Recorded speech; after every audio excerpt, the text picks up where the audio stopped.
Super. Kriegst du auch gleich einen Knochen? Du kriegst auch gleich Knochen. Wie Knala. Ne? Heute ist es soweit. Wir müssen hier die Spüle installieren. Das heißt, die Strominstallation vom Ziegelhaus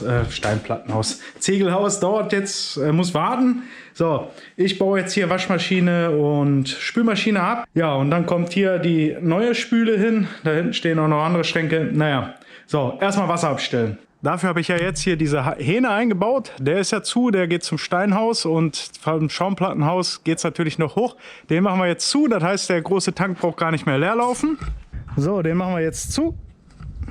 Und dann können wir jetzt hier mit dem Schlauch das Wasser jetzt aus der Leitung in die Zisterne ablaufen lassen. Na, Nala will schon wieder rein. So, die Küche steht. Wasseranschluss und alles ist erledigt. Hier kommt später das Eisfach noch raus. Da kommt hier unser Kühlschrank, kommt dann da in die Ecke. Jo, und dann müssen wir mal gucken, dann sind die Feinarbeiten. Aber jetzt müssen wir parallel erstmal drüben weiterarbeiten. Wichtig ist nämlich, dass wir jetzt hier drüben bald einziehen können. Und zwar in 2 Tagen. Was haben wir gestern gemacht? Also ich habe hier schon mal so eine provisorische Einspeisung gemacht. Das heißt, wenn wir jetzt hier den Stecker einstecken, ich hoffe, das war jetzt der richtige, sieht so aus, können wir hier im Wohnzimmer, das Licht einschalten. So, genau. Hier im Badezimmer haben wir noch Dauerbeleuchtung mit unserer schönen Insektenlampe. Die ist noch von draußen. Die habe ich hier erstmal nur gebrückt, die Schalter. Ja, was ist noch passiert? Gestern Abend, dadurch, dass wir Licht haben, konnten wir das Klo aufbauen. Wie so ein Klo hier in Paraguay angeschlossen wird, haben wir ja schon mal in einem Video gezeigt. Hier haben wir das Bett aufgebaut. Da fehlt jetzt auch nur noch dieser eine Lichtschalter. Der ist aktuell auch hier gebrückt, damit hier unsere Schaltung funktioniert. Und ja, ansonsten haben wir dann genau im Wohnzimmer Licht. Ich hatte gar keine Fassung mehr für die anderen, aber egal. Ja, unsere Küche hier immer noch Schlachtfeld. Unsere Spüle liegt hier. Hier habe ich schon mal so eine provisorische Schlauchverbindung gemacht nachher für Waschmaschine, Spülmaschine. Da muss das Abwasser auch noch gemacht werden. Jo, ansonsten schaut euch selber an. Sarah hat unseren Kühlschrank hier ausgepackt, damit wir die Sachen nachher umpacken können. Und ich würde sagen, jo, bis später. Nach ein paar Tagen Videopause fangen wir jetzt mal wieder an. Wir hatten viel Stress, wir sind jetzt umgezogen ins Steinhaus. Wir werden dann nachher auch mal gucken, was wir da so gemacht haben. Unser Chaos da mal zeigen. Unser Schaumplattenhaus ist jetzt quasi leer. Und wir wollen jetzt den Betondeckel machen für die Zisterne. Dafür müssen wir jetzt erstmal hier Material holen. Hier haben wir noch so Sand mit ein bisschen Kies. Und hier soll eigentlich nur Sand sein, nur Kies sein. Und wir werden jetzt hier aber diesen Kies-Sand-Gemisch holen, dann haben wir das schon quasi Beton. Ich will 1:3er Mischung machen, deswegen behelfe ich mir hier mit dem Eimer. Die Schubkarre sollte ich auch dahin stellen. Nala mag Schubkarren. So, damit ich jetzt nicht hier mit jedem Eimer einzeln laufen muss, mache ich mir den voll.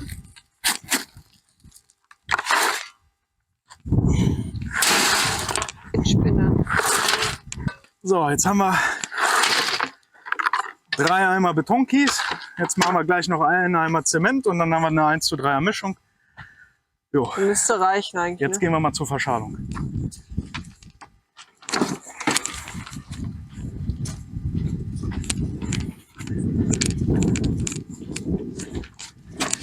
Genau, Nala nimmt den Igel mit.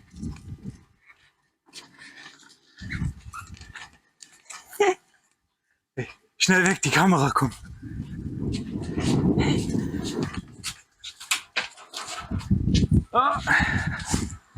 Oh, Nala.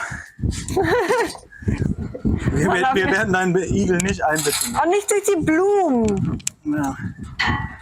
So, jetzt ist natürlich hier die Herausforderung, das ganze Zeug jetzt da in unser Betonfass zu kriegen. Aber wärst du doch mal für die 3 Eimer gelaufen. Wäre ich doch mal einzeln gelaufen. Das wäre ja zu einfach, dann könnte ich das jetzt nicht daneben kippen und das wäre ja dann nicht lustig. Ich kriege das nicht auf.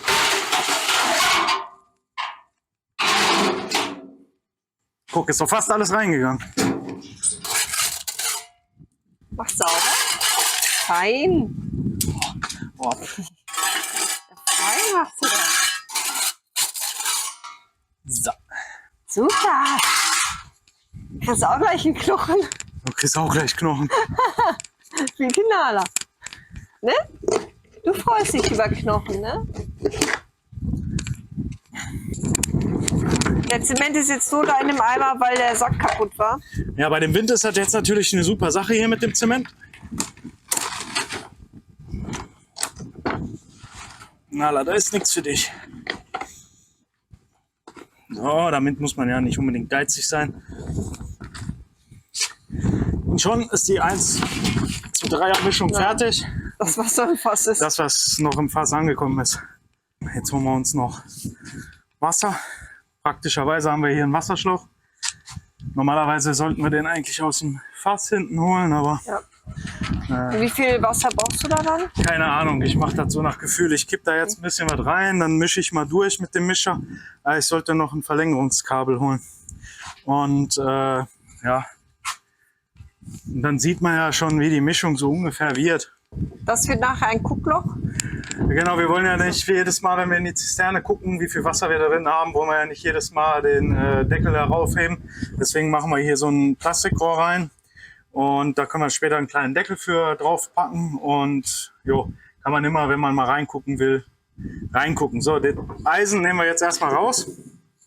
Wir werden hier so eine dünne Schicht Beton erstmal reinmachen, dann kommt das Eisen wieder drauf, damit das Eisen halt einen gewissen Höher liegt. Abstand, ja, damit das Eisen halt schön mittig drin liegt. Das Eisen darf halt nicht frei liegen, weil sonst kann das Feuchtigkeit ziehen und dann rostet das Eisen im Beton und sprengt euch den Beton weg.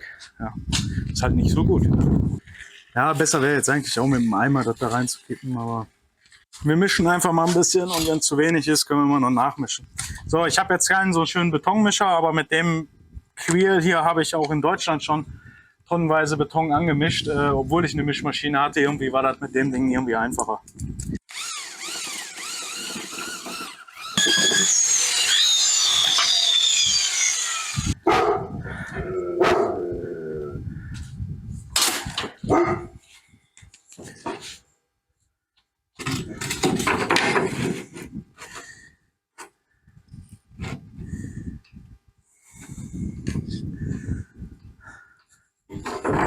Im Idealfall würde man das jetzt alles noch schön mit Fett einfetten oder Öl oder so. Die ganze Schalung, dann bleibt der Beton da nicht so gut dran kleben. Aber ich hatte gehofft, mit einer Mischung reicht das. Aber ich befürchte, es reicht doch nicht.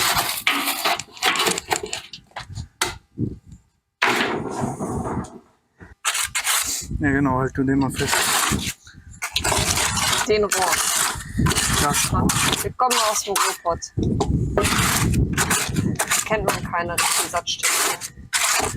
Ja, das ist jetzt hier auch alles sehr, sehr primitiv. Aber Warum soll der ja schön aussehen nachher? ja, wir müssen ja nachher noch. Die nächste Mischung muss dann schön sein.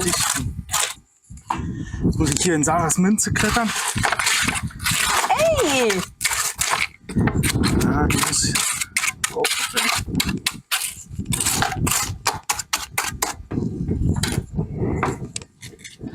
Das Eisen da drauf. So. Nala langweilt sich immer, wenn wir am Arbeiten sind. Wenn die wüsste, dass sie bald einen Spielgefährten kriegt, wird sie nicht mehr so traurig dann. Bald, wann ist heute Mittwoch, ne? Jo. In 3 Tagen.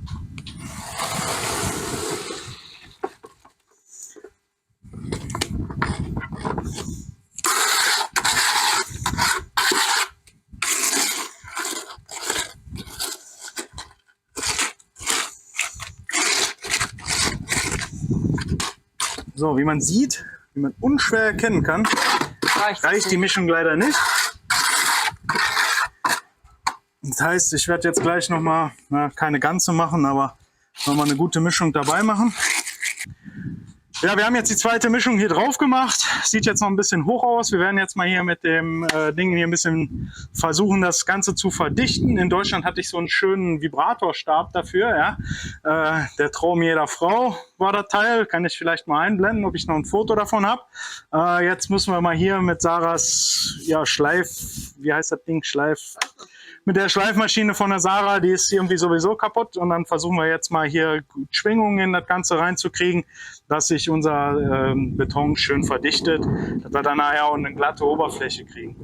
Ansonsten, ich wollte ja eigentlich eine Eisenabdeckung haben. Sarah wollte den Beton.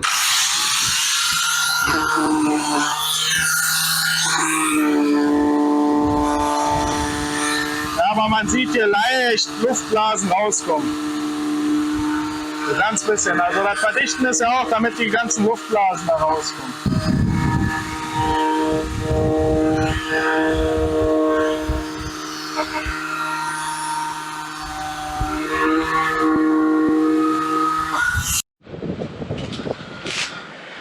Die ganze Platte ist jetzt verdichtet. Ich habe nochmal mit der Glätterkelle alles so gut wie es geht so glatt gezogen. Ich meine, da bin ich auch kein Künstler drin in der ganzen Sache, aber wir hoffen einfach mal, dass die untere Seite dann besser aussieht und wir schauen mal, welche Seite schön ist und die kommt dann nach oben.